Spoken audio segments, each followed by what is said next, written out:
नमस्कार दोस्तों, स्वागत है आपका हमारे YouTube चैनल द अर्थ में। दोस्तों आज बात करते हैं कक्षा 10 के परिवहन तथा संचार टॉपिक की, जिसके अंतर्गत अपन ने परिवहन के साधनों को तीन भागों में बांटा था या परिवहन को तीन भागों में बांटकर अध्ययन किया था।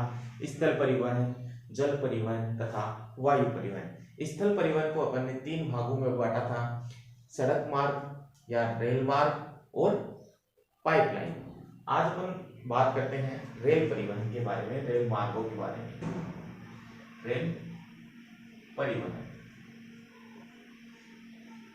दोस्तों अगर आपको हमारा वीडियो पसंद आए तो ज्यादा से ज्यादा लाइक, शेयर तथा सब्सक्राइब जरूर करें। दोस्तों रेल परिवहन, भारत में रेल परिवहन का अपने आप में बहुत बड़ा महत्व है। रेल परिवहन लिए हुए हैं। भारत ही नहीं, अगर अपन समस्त विश्व की बात करें तो भारी मात्रा में यात्रियों तथा वस्तुओं को एक स्थान से दूसरे स्थान पर लाने व ले जाने के लिए रेल परिवहन का उपयोग या रेल का उपयोग भारी मात्रा में किया जाता है। भारत में यह वस्तुओं तथा यात्रियों के परिवहन का क्या है, प्रमुख साधन है। वस्तुओं और यात्रियों के परिवहन का सबसे प्रमुख साधन कौन सा है? रेल परिवहन है। दोस्तों इसके द्वारा व्यापार व लंबी दूरी तक हल्के व भारी सामान का जो परिवहन वह रेल परिवहन के माध्यम से किया जाता है। भारतीय रेलवे देश की अर्थव्यवस्था, उद्योगों व तीव्र विकास के लिए क्या है, उत्तरदायी है। अगर भारतीय रेलवे की को देखा जाए तो देश की अर्थव्यवस्था में इसका महत्वपूर्ण योगदान है। उद्योगों से तैयार माल या उद्योगों तक कच्चा माल पहुंचाने के लिए किसका उपयोग किया जाता है? भारी मात्रा में रेल परिवहन का उपयोग किया जाता है। तथा अगर अर्थव्यवस्था और उद्योगों में यह इतना अपनी भूमिका देगी तो विकास है वह भी क्या होगा? तेज गति से होगा।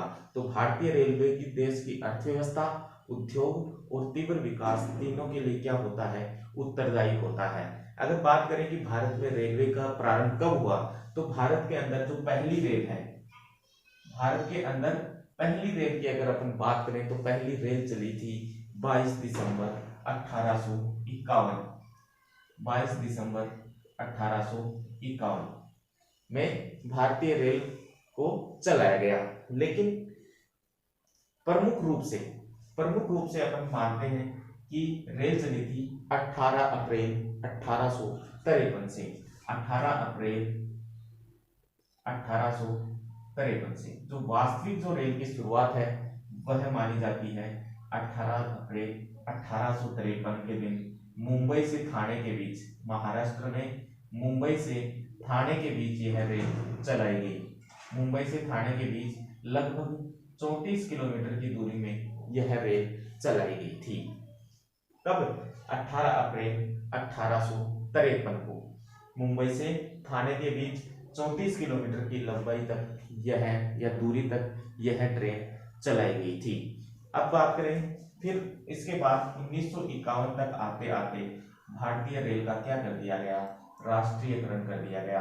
क्या कर दिया गया? राष्ट्रीयकरण कर दिया गया 1951 में। तो भारत की पहली रेल, क्वेश्चन आ जाए कि भारत में पहली रेल कब चलेगी, तो 18 अप्रैल 1853 को। शुरुआत तो इसकी 22 दिसंबर 1851 में हो गई थी, लेकिन पहली रेल चलाई गई थी 18 अप्रैल 1853 मुंबई से थाने के बीच। मुंबई से थाने के बीच इसका राष्ट्रीयकरण कर दिया गया 1951 ईस्वी में। दोस्तों बात करें कि भारत में पहली विद्युत रेल कब चली?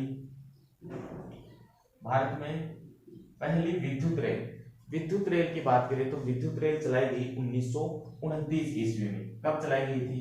1929 ईस्वी में भारत की पहली विद्युत रेल चलाई गई, जिसका नाम था डेक्कन क्वीन। जिसका नाम था डेक्कन क्वीन। भारत की पहली विद्युत रेल है वह 1929 में चलाई गई। डेक्कन क्वीन नाम था उसका। क्या नाम था? डेक्कन क्वीन। दोस्तों आज संपूर्ण देश में रेलों का जो जाल है वह निरंतर क्या होता जा रहा है? सघन होता जा रहा है। बहुत विस्तृत क्षेत्र में होता जा रहा है और सघन रूप लिए जा रहा है। आज जिन क्षेत्रों में प्राकृतिक संसाधनों की प्रचुरता है या अधिक मात्रा है और आर्थिक उत्पादों और भारी खनिजों जैसे लौह अयस्क, खनिज तेल, उर्वरक आदि के जो अधिकांश मात्रा जिन क्षेत्रों में मिलती है वहां परिवहन है वह प्रयोग में लिया जाता है रेल परिवहन। यानी आज अगर अपन संपूर्ण विश्व में देखें या भारत में अगर अपन संपूर्ण भारत की बात करें या विश्व की बात करें, तो जिन क्षेत्रों में प्राकृतिक संसाधनों की प्रचुरता है या प्राकृतिक संसाधन भारी मात्रा में उपलब्ध है और आर्थिक उत्पादों और भारी जो खनिजों की मात्रा है उन क्षेत्रों में मिलती है, जैसे लौह अयस्क, कोयला, खनिज तेल, रासायनिक उर्वरक, उन क्षेत्रों में मुख्यतः जो परिवहन का जो साधन यूज लिया जाता है वह है रेल परिवहन। क्योंकि रेल परिवहन के माध्यम से एक बार में काफी मात्रा में जो माल है वह एक स्थान से दूसरे स्थान पर पहुंचाया जा सकता है। तो इस प्रकार रेल परिवहन है वह भारी और हल्की और भारी मात्रा में, मतलब बड़ी मात्रा में जो माल है उसको पहुंचाने के लिए सबसे उपयुक्त साधन है रेल परिवहन। दोस्तों रेल परिवहन, अब रेलवे पटरियों की चौड़ाई के आधार पर भी रेल परिवहन को 3 भागों में बांटा गया है। रेल पटरियों के मध्य की जो चौड़ाई के आधार पर इनको 3 भागों में बांटा गया है। कितने भागों में बांटा गया है? 3 भागों में इनको बांटा गया है पटरियों की चौड़ाई के आधार पर। पटरियों की चौड़ाई या बीच की दूरी के आधार पर, बीच की दूरी के आधार पर 3 भागों में इसको बांटा गया है। बात करें पहला ब्रॉड गेज, पहला है ब्रॉड गेज, दूसरा है मीटर गेज और तीसरा है narrow gauge. Broad gauge, metre gauge और नैरो गेज 3 भागों में बांटकर अपन इसका अध्ययन करते हैं। बीच की दूरी, पटरियों के बीच की दूरी या चौड़ाई के आधार पर 3 भागों में रेल परिवहन को बांटा गया है, ब्रॉड गेज, मीटर गेज और नैरो गेज। ब्रॉड गेज में पटरियों की मध्य की दूरी होती है 1.67 मीटर, 1.67 मीटर, यानी 1 मीटर से क्या होती है, ज्यादा होती है। मीटर गेज की जो मध्य की दूरी होती है वह होती है 1 मीटर। और नैरो गेज की बात करें तो 0.76 मीटर, 0.76 मीटर इनके पटरियों के बीच की दूरी होती है। तो 3 भागों में दूरी के बीच की दूरी के आधार पर बांट दिया।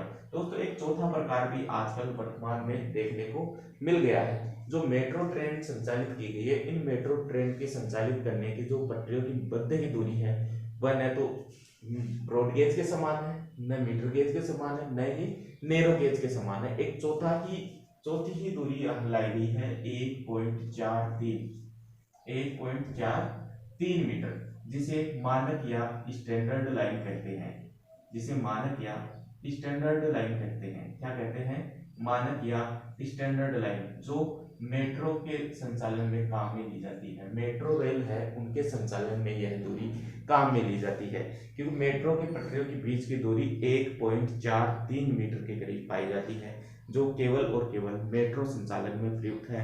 भारत में जहां जहां मेट्रो का संचालन किया गया है वहां वहां मानक या स्टैंडर्ड लाइन का प्रयोग किया गया है।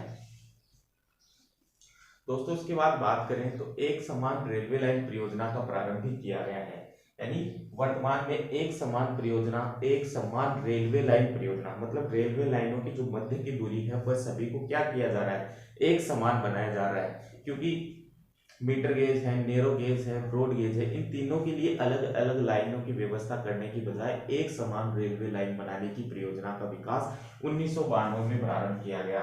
कब किया गया? 1992 में। क्या किया गया? एक समान रेलवे लाइन परियोजना, एक समान रेलवे लाइन परियोजना का जो विकास है वह 1952 में हुआ, या 1952 में यह योजना क्या की गई, परियोजना प्रारंभ की गई। कब? 1992 में यह योजना प्रारंभ की गई, जिसके तहत भारत में रेलवे लाइनों को, सभी रेलवे लाइनों को एक समान बनाने की, यानी ब्रॉड गेज बनाने की प्रक्रिया है वह समस्त भारत में की गई है। कई स्थानों पर चेंज भी कर दी गई है। जहां मीटर गेज थी वहां पर ब्रॉड गेज का निर्माण है बड़े स्तर पर किया जा रहा है भारत में। दोस्तों रेलवे के बढ़ते हुए यात्री भार व माल भार को देखते हुए छोटी लाइनों को किसमें चेंज कर रहे हैं? बड़ी लाइनों में चेंज कर रहे हैं। किसके तहत? एक समान रेलवे लाइन परियोजना के तहत। कब से? 1992 से। मतलब धीरे धीरे रेलवे पर जो यात्रियों का भार है और माल का भार है वह समय के साथ साथ बढ़ता जा रहा है, क्योंकि जनसंख्या में जो वृद्धि है वह भी तीव्र गति से होती जा रही है। तो तेज गति से जनसंख्या वृद्धि होगी तो वस्तुओं की मांग भी क्या होगी? ज्यादा होगी। अब उनकी मांग की पूर्ति करने के लिए यात्री और माल भार किस पे अधिक पड़ रहा है? रेलवे पर अधिक पड़ रहा है, जिसकी कमी को पूरा करने के लिए तो बड़ी लाइनों का जो है विकास बड़ी मात्रा में किया जा रहा है, छोटी लाइनों को बड़ी लाइनों में चेंज किया जा रहा है और यह कार्य तेजी से विभिन्न परियोजनाओं के अंतर्गत किया जा रहा है, जिनमें से एक है एक समान रेलवे लाइन परियोजना, जिसका प्रारंभ 1992 में किया गया था। दोस्तों मालगाड़ियों के लिए अगर बात करें तो मालगाड़ियों के लिए 1534 किलोमीटर दोहरा रेलवे लाइनों का जो विकास है वह किया जा रहा है। किसके लिए? मालगाड़ियों के लिए।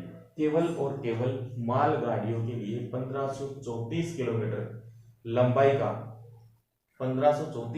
लंबाई का दोहरा रेल मार्गों का निर्माण किया गया है, जो किया गया है मुंबई से रेवाड़ी तक।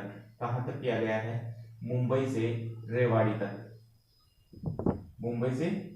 तक दोहरे, मतलब जाने के लिए मार्ग और आने के लिए मार्ग, दोनों मार्गों का एक साथ निर्माण किया गया है 1534 किलोमीटर की लंबाई तक। 1534 किलोमीटर की लंबाई या दूरी तक का निर्माण किया गया है। मुंबई से रेवाड़ी तक इस रेल मार्ग का निर्माण किया गया है, जिसे अपन कहते हैं माल भाड़ा कॉरिडोर परियोजना।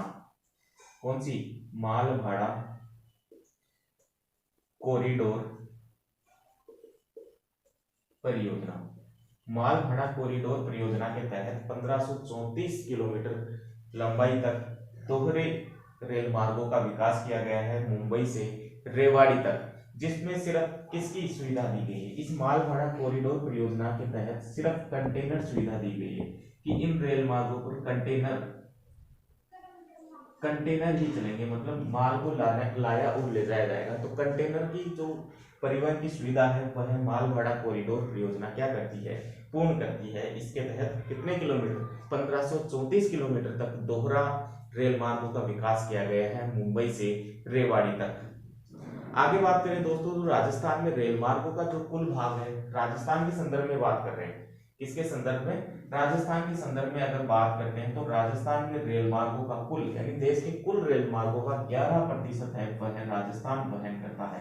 क्या राजस्थान अपनी हिस्सेदारी 11% देता है रेल मार्गों के या रेल परिवहन के विकास? यानी राजस्थान में रेल परिवहन का विकास है वह देश का 11% विकास कहाँ हुआ है?